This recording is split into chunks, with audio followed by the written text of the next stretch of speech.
예, 이제 지난 시간에 이어서 오늘은 라스 인디아스와 아메리카. 지금 우리는 이제 아메리카라고 알고 있잖아요. 신대륙을. 그런데 사실은 스페인은 아메리카라고 안 했고 라스 인디아스라고 그랬거든요. 그래서 있죠. 라스 인디아스. 인디아스가 이제 복수예요. 그러니까 중국의 아시아의 나라들, 아시아 국가들이기 때문에 이제 여러 복수로 인도가 아니고 인디아가 아니고 인디아스라고 이렇게 썼습니다. 그래서 이름을 이제 스페인은 이렇게 라스 인디아스라고 이렇게 했는데 이게 이제 아메리카가 된 거죠. 왜 아메리카가 됐을까? 먼저 라스 인디아스를 먼저 이야기를 하죠. 우리가 라스 인디아스는 잘 안 들어보셨죠? 스페인에서는 원래 콜럼버스가 갔을 적에는 나 인도에 다녀왔습니다. 이렇게 하고 인도에 다녀왔습니다. 인디아에 인도 국가들. 그래서 우리는 그 지역을 이제 서인도 제도라고 지금 이제 이야기하죠. 그리고 이제 나중에 인도라고도 하지만 이제 콜럼버스를 이제 기념하기 위해서 그럼 그 땅을 콜럼버스가 발견한 거 아니냐? 그러니까 콜롬비아라고 하자. 콜롬비아라고 하자. 뭐 브리티시 콜럼버스란 말도 있고요. 그래서 많죠. 워싱턴 DC 아시죠, 여러분? 그냥 보통 DC라고도 이야기하는데 이게 DC가 무슨 약자예요? District of Columbia입니다. 콜롬비아 특별구. 예. 미국에 50개 주가 있는데 50개 주에 안 들어가요, 여기는 콜롬비아 특별구예요. 콜롬비아가 어디에? 아메리카 특별구야, 이런 이야기예요. 그러니까 이 이름은, 그러니까 이 라스 인디아스 이렇게 다 되는 거죠. 이 이름을 우리 지도에서 한번 보죠. 여기 서인도, 인도라고 되어 있죠. 인도. 이 서인도 제도예요, 여기가 왜 서인도 제도예요? 또, 그 다음에 더 재밌는 거는 여기, 이게 서인도 제도는 여기를 말하는 거고요. 이 섬들을. 이 섬에서 큰 섬이 있는 거. 여기를 대엔틸리스 제도. 여기를 소엔틸리스 제도. 이렇게 이야기합니다. 여기 섬들이 많이 있거든요. 조그마한 섬들이 이렇게. 큰 섬. 그러니까 쿠바, 여기 좀 도미니카, 아이티, 그다음 푸에르토리코, 여기 자메이카 요 4개 섬을 말하는 거죠. 큰 섬. 안틸레스. 제가 앞에서 이야기했었죠. 설명할 적에. 콜럼버스가 썼던 토스카넬리의 지도에 보면 가운데 섬이 하나 있었다. 안틸리아라는 섬이었다. 그 섬이에요, 이게. 이렇게 된 거죠. 예. 어쨌든 이렇게 된 거고요. 근데 이제 아메리카. 왜 아메리카라는 이름이 왔냐? 아메리카는 이탈리아의 그 피렌체의 항해사인 아메리코 베스푸치 이름에서 따왔어요. 아메리코 베스푸치가 피렌체 출신인데 메디치, 그 당시 메디치가 이제 지배하고 있었거든요. 그 메디치가 아메리코 베스푸치를 세비야에 파견을 했어요. 그가 이제 스페인이 그 당시 세비야가 항해 중심지고 이러니까 가봐라. 그리고 거기 가갖고 거기 있다가 배를 타고 가는 거죠. 그래서 남미에 이제 가게 됩니다. 배를 타고. 콜럼버스 3번째 항해에 동행했다라는 말도 있어요. 그래서 갔다 와갖고 아메리코 베스푸치가 가갖고 이 1503년에 이제 남미 항해에 관한 1501년부터 1502년 사이 갔다 와갖고 4쪽짜리 조그마한 이렇게 팜플렛을 하나 편지를 썼어요. 그래갖고 거기다가 새로운 세계라는 문도스 누보스 이렇게 편지 제목이 그거야. 그 다음에 이제 1505년에 또 이번에는 좀 편지 내용이 길어요. 그래갖고 1497년부터 1504년까지 자기가 있으면서 4번에 걸친 여행에서 발견한 섬들에 대한 편지. 그래갖고 소데리니한테 보낸 편지입니다. 이 편지에 이렇게 썼던 거예요. 근데 아메리카가 쓰니까, 그러면서 이제 여기서 문도스 노보스라고 썼잖아요. 그런 것처럼, 이게, 콜럼버스가 이야기하는 인도가 아니고 새로운 대륙인 땅일지도 모르겠다. 이제 이런 이야기를 했는데, 결정적인 거는 독일의 지리학자인 발드제 물러가, 책을 하나 써놨습니다. 이 지리학 책인데, 지리학 입문이라는 책이에요. 지리학 입문. 코스모그라피의 인트로둑지오. 이거죠. 지리학 입문이라는 책인데 1507년에 나온 책인데 이 책이 중요한 게 라틴어로 써 있었다는 거예요. 라틴어로. 거기서 책 52페이지에 세계 지도에 그의 이름을 따서 신대륙을 아메리카라고 썼다는 거예요. 그 지도를 한번 보시죠. 바로 이 지도입니다. 오른쪽에 있는 이 지도. 이 지도. 이게 우니버살리스 코스모그라피. 발드제 물러가 그린 지도예요. 1507년에. 여기에 아메리카. 이게 이제 새로운 땅이잖아요, 여기요. 아메리카만 더 확대해서 쓴 지도 여기입니다. 여기에 아메리카라고 썼어요. 여기. 요걸 확대한 거예요. 아메리카라고 썼어요, 이게. 1507년에. 그러니까 이 지도가 나오면서 사람들은 이게 아메리카야. 이렇게 된 거죠. 아메리코. 근데 왜 아메리코 베스푸치인데 왜 아메리카라고 하죠? 예. 라틴어는 명사가 전부 다 남성, 여성이 있어요. 그래서 남성은 오로 끝나고 여성은 아로 끝납니다. 그래서 남성은 예를 들어서 하늘 남성이고 남자 남성이죠. 아버지 남성이고 어머니 여성, 달, 루나 여성, 땅 여성 이런 식이에요. 남성 여성이 다 있어요. 그런데 땅은 대륙은 여성인 거야. 그래서 여성. 그러니까 아메리코니까 아메리카가 된 거죠. 아메리카. 땅 이름 다 보세요. 아시아라고 그러지. 그죠? 아프리카, 아메리카, 오세아니아, 에우로파, 러시아, 이탈리아, 코레아 전부 다 아로 끝나잖아요. 오로 끝나는 땅 이름은 없어요, 별로. 그게 그래서 아메리카가 된 거죠. 근데 이게 되게 웃기는 게 아메리카라고 1507년에 써갖고 라틴어 세계에서 해갖고 이게 쫙 그 당시 유럽으로 퍼지기 시작하니까 사람들이 이제 아메리카가 돼버린 거야. 근데 이 말드제 뮬러가 몇 년 후에 이거 보니까 아메리코 베스푸치가 쓴 게 지금 틀린 것 같아. 이거 아닌 것 같아. 이거 제가 잘못 알았다, 이거. 잘못 알았다. 이거 컬럼버스가 이게 잘못 알았다. 그래갖고 나중에 자신의 지도에다가 테라 인코그니타. 모르는 땅이다. 우리가 인식하지 못하고 있는 땅이다. 이렇게 바꿨어요, 이제. 근데 이미 늦어버렸지. 이게 1507년하고 1513년이면 그 사이에, 6년의 시간이, 7년 시간이 흘렀잖아요. 그러니까 이미 이제 아메리카라고 썼는데 나중에 쉽게 말하면 페이크 뉴스? 오케이. 페이크 뉴스가 된 거죠. 사실 자기가 잘못 알았다. 고쳤는데 이미 늦었어요. 요즘도 마찬가지잖아. SNS에 뭐 한번 올렸다가 나중에 지우려고 그러면 얼마나 힘듭니까? 이렇게 되는 거예요, 그러니까. 여기서 우리가 알 거는 최초의 발견자와 최초의 인식자. 아마 이런 정도 차이 아니었을까. 이게 이제 컬럼버스라고 하면 이게 이제 아메리코 베스푸치가 되지 않았을까. 이런 생각이 듭니다. 그 다음에 이제 앞에서 제가 이제 그 땅이 누구 거냐, 우리 경계선이 어디냐, 이것이 시끄러웠는데 더 사실은 중요한 건 이 바야돌리 대논쟁이었어요. 콜럼버스가 올 적에 인디언들을 데리고 왔단 말이죠. 인디언들을 데리고 왔어요. 데리고 왔는데 처음에 인디언들 데리고 오니까 이게 뭐야? 사람들은 말이죠. 이게 우리 우리가 유럽 사람들이 1000년이 넘도록 하느님을 너무 믿었더니 하느님이 우리한테 이게 준 선물이다. 얘들 동물처럼 해도 돼. 동물이야, 이거는. 인간이 아니야. 저기 혹시 이제 기독교를 가지고 계신 종교를 믿고 계시는 분들은 성경책에 써 있잖아요. 인간이 어떻게 만들어졌어요? 하느님께서 쭉쭉쭉쭉 만드신 다음에 마지막 날 당신의 형상하고 비슷하게 흙으로 만들어갖고 후 하고 숨을 불어넣어갖고 인간을 만든 거. 그게 아담 아닙니까?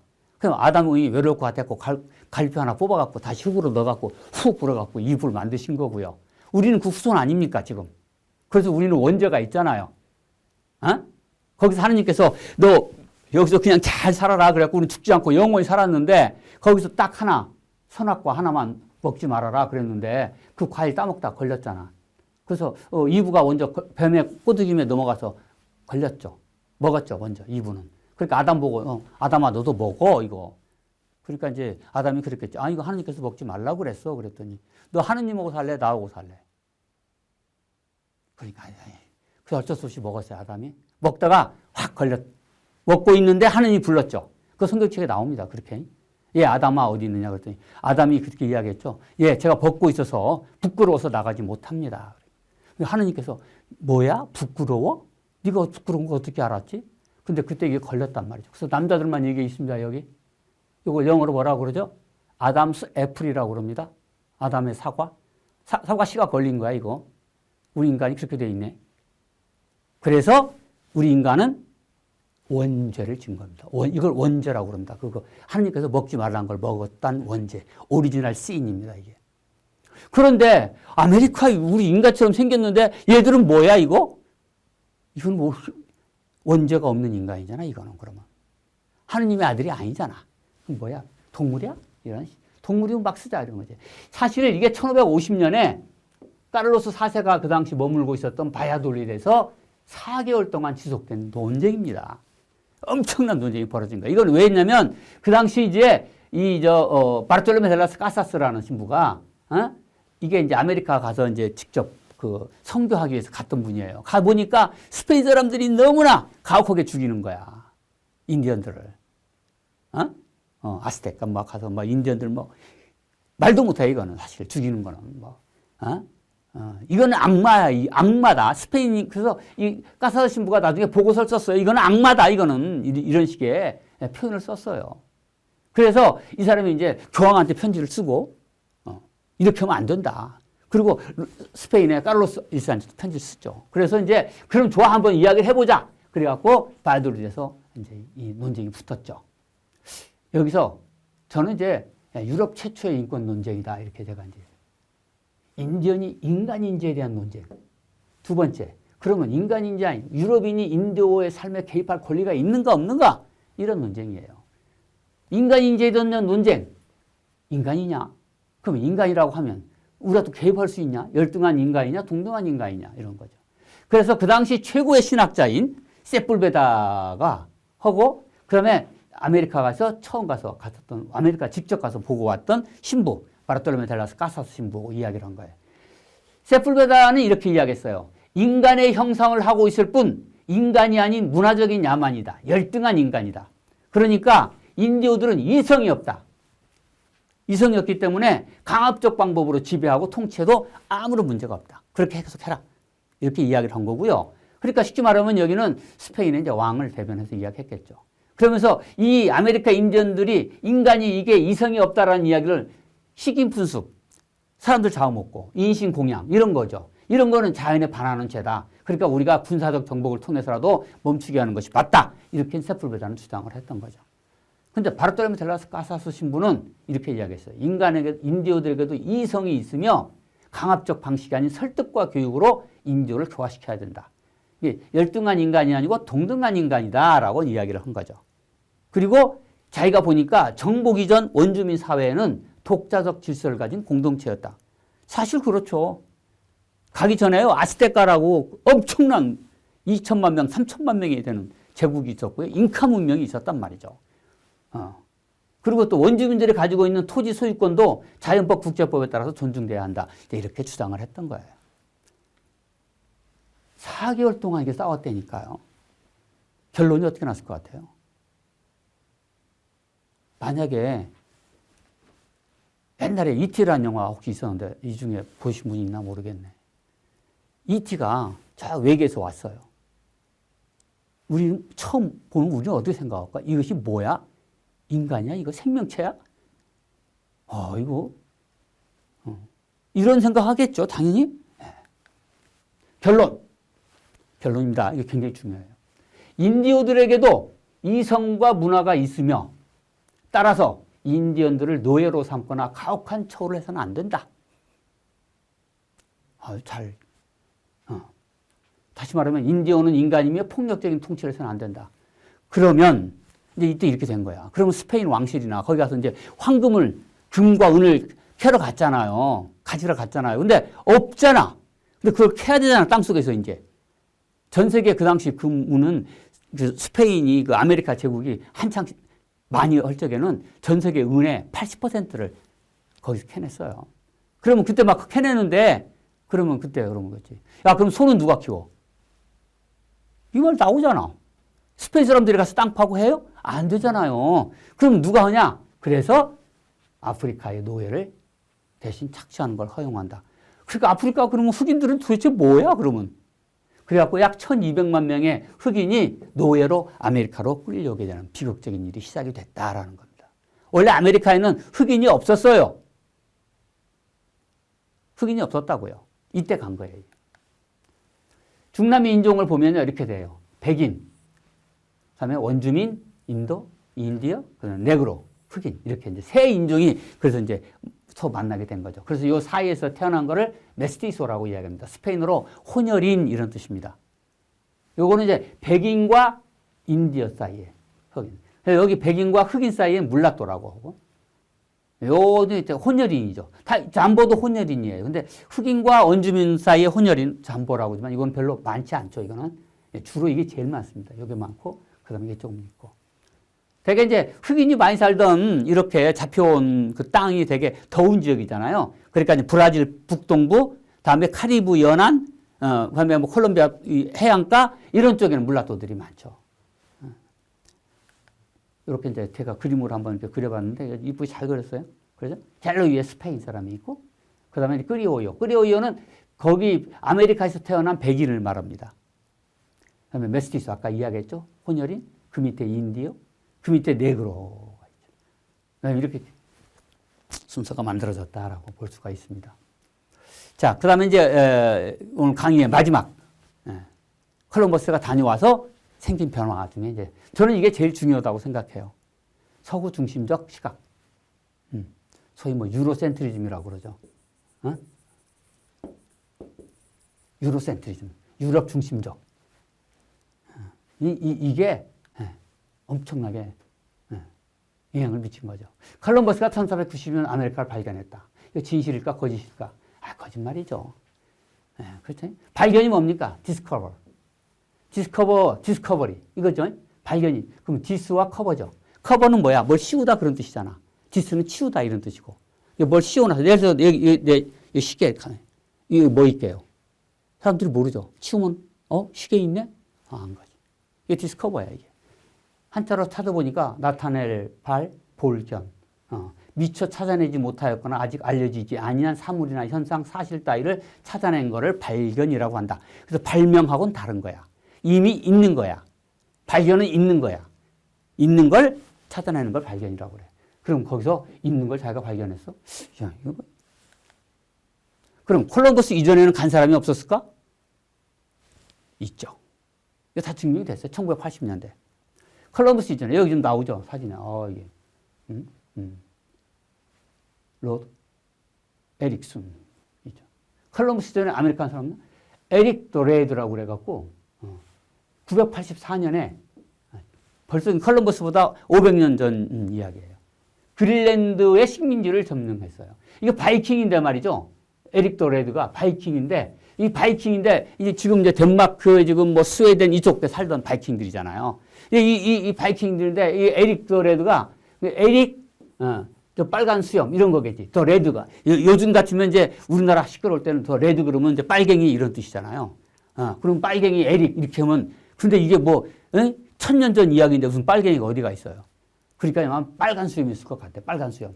에릭 더 레드 별명이 그랬으니까 이게 이제 해적 두목의 이름이잖아요. 에릭 더 레드가 자기 똘마니들 데리고 도망간 거야 이제. 어디로 도망가? 북쪽으로 도망가야지 그 당시에 이제 바이킹들이니까. 그래서 어디로 갔어요? 그린란드로 간 거죠. 그린란드로. 그린란드 갔는데 그린란드가 살기가 좋겠어요?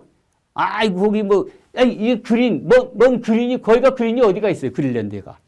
그 그린란드에 그린이 없어요. 전부 다 화이트랜드예요. 그래서 살기가 힘든 거지. 그러니까 그 아들이 리프 에릭슨 아들이죠 이제. 에릭 더 레드. 에릭슨이 천년경에 이거 안 되겠다. 그래서 배 타고 더 가요. 서쪽으로. 그래서 가보니까 살기 좋은 땅이 있는 거야. 그래서 그 땅 이름을 빌랜드라고 했어요. 빌랜드. 빌랜드는 뭔 말이야? 와인랜드다 그런 뜻입니다. 포도를 재배하는 땅. 포도 재배하기 좋은 땅이라는 거야. 따뜻한 땅이라는 거야. 그래서 이제 거기 갔다라는 거죠. 그런데 이 역사적으로 큰 의미는 없어요. 왜? 이걸 두고 지속적이고 항구적인 식민 건설을 하지 않았고 1400년경 그린란드와 새로 발견된 지역과 연결이 끊어졌다. 이렇게 됐습니다. 지도를 한번 볼게요. 여기죠? 방금 이야기한 아이슬란드, 그린란드. 이렇게. 이 지도로 보니까 뭐 가깝죠? 여기서 이렇게 갔다가 여기 도망가갖고 여기 살다가 동으니까 이렇게 와서. 지금 여기가 지금 캐나다, 미국 여기 쪽이잖아요.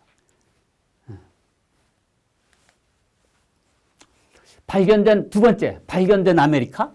그러면 거기에 살던 인디언 다 발견됐냐? 아스테카, 잉카, 마야, 엄청나죠. 약 5천에서 1억의 인구가 거기 살고 있었다고 그래요. 그게 다 발견된 거예요. 우리 이야기 한번 해볼까요? 저기 하멜 표류지 알죠? 하멜. 핸드릭 하멜. 이 조선 효종 때 이 사람이 일본 나가사키 가다가 제주도에 표류했죠. 그래서 제주도 가면 하멜 표류지라고 있어요. 근데 원래 우리는 하멜 표류기라고 알고 있죠. 하멜 표류기 원래 이름이 뭔지 아세요? 1653년 바타비아발 일본행 스페르베르호의 불행한 항해일지. 더 길게는 야하트 선대 스페르베르호의 생존 선원들이 코레 왕국의 지배하에 있던 켈파르트 섬에서, 되게 웃겨. 켈파르트가 제주도입니다. 1653년 8월 16일 난파당한 후 66년 9월 14일 그중 8명이 일본에 나가사키로 탈출할 때까지 겪었던 일 및 조선 백성의 관습과 국토의 상황에 관해서 이게 뭐야? 보고서입니다. 보고서. 무슨 말이냐면 이 하멜이 배 타고 가서 일본 갔다가 한국에 잡혀갖고 13년 동안 한국에 잡혀 있었단 말이죠. 그러니까 이제 나중에 자기 나라로 도망갔잖아요. 도망가서 이제 오니까 거기서 깜짝 놀랐을 거 아니야. 너는 어디 갔다 이제 왔냐? 그러니까 무슨 소리냐? 내가 지금 가서 이렇게 가서 이야기한 거죠. 내가 내가 땡땡이 치고 노는 게 아니고 내가 일하러 가다가 풍랑 만나서 고생만 직사하게 하고 내가 돌아왔다. 나 월급 다오. 밀린 월급 다오. 그러니까 야, 너 보고서 써봐. 너 제대로 써봐. 그래서 이제 그 보고서를 쭉 쓴 거야. 이제 내가 어디 가서 어떻게 깨지고 누구한테 터지고 뭐 밥은 어떻게 먹고 한국 가보니까 꼬레아 가니까 이놈들 이렇게 생겼는데 그걸 쭉 쓴 책이 바로 우리는 그걸 하멜 표류기라고 이야기하는 거야. 하멜 표류기. 보는 시각에 따라 다르다는 거야. 우리가 볼 적엔 하멜 표류기죠. 근데 얘들은 그게 아니야, 이게. 더 웃기는 거는, 지도, 여기 지도 있죠. 그 당시 이게 서양 고지도인데, 1794년. 여기 뭐라고 써 있어요? 더치 아일랜드라고 써 있잖아. 네덜란드 땅. 여기 켈파트, 제주도. 저들 이름 써놨어, 이거. 이게 하멜 정수관입니다. 이게 제주도 가면 여기 있죠. 예. 이렇게 돼 있는 거야, 이게. 그러니까 이게 보는 게 따라 다른 거야. 예. 이게 아스테카, 잉카 이 문명, 이거 일부러 내가 여기 아스테카 이 문명 엄청난 거죠. 잉카 이거 그렇고 이게 지금 보세요. 저기 가보고 말이죠. 여기 마추픽추인데 정말 이게 어떻게 만들었을까 이런 생각이 들고요. 여기 이게 치첸이사 저기 멕시코 시티 안에 있는 달의 피라밋, 해의 피라밋. 그 당시 이게 재현해 놓은 거예요. 이렇게 살고 있었다라는 거예요. 이게 멕시코 시티죠. 지금 2천만 명이 살고 있는. 호수 한가운데 이렇게 아름다운 섬이 있어요. 이런 섬이 있었는데 이거를 다 저들이 다 부셔버리고 자기들이 발견했다 이렇게 이야기를 해버리면 안 되는 거죠. 이런 사고방식, 서구 중심적 사고방식. 보는 시각이 어디냐, 이게 서구 국가에 오랫동안 팽배하던 통념이에요. 이 통념 속에는 유색인의 인간적 존재를 무시한 이런 서구적 발상이었다. 이게 콜럼버스가 가서 지배하고 온 다음부터 쭉 계속돼 왔다라고 이야기할 수 있을 것 같아요. 자, 여러분들 결론 이야기. 콜럼버스는 아메리카에 도착한 유럽인이죠. 그리고 어떤 일이 시작이 됐어요? 유럽의 세계 지배가 시작이 됐다. 앞에서 제가 설명했죠. 여러 가지. 그 중에 제일 중요한 거. 서구 중심적 사고가 우리의 머리를 지배하게 됐다. 지금도 우리가 극동에 있다고 그래. 대한민국이 극동입니까? 어디서 봐서 극동이죠? 어디서 봐서? 우리가 동아시아? 그렇게 이야기하죠. 근동? 왜 가까운 아시아죠? 거기가? 어디서 봐서 그렇죠? 세계 중심이 어디죠? 유럽이라는 거예요. 지금도 우리는 그렇게 쓰고 있어요. 잘못됐죠. 이제 고칠 땐 된 건데, 그렇게 쓰고 있다라는 거죠. 그것이 언제 시작이 됐냐? 바로 이때부터 시작이 됐다라고 설명할 수 있을 것 같습니다. 여기서 강의 마치겠습니다. 수고 많으셨습니다.